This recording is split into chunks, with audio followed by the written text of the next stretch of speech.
Let's try blue. Scented candle. Need common candles. Take all candles in a bowl.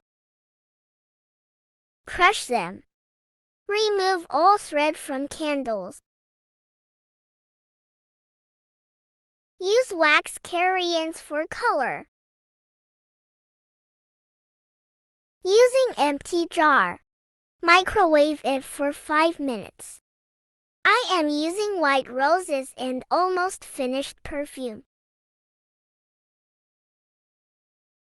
Add perfume after some time of microwave.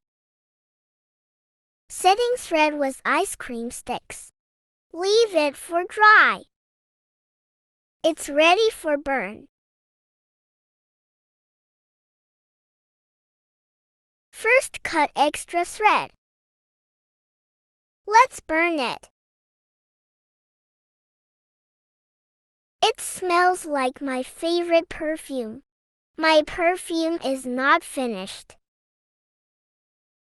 Bye-bye.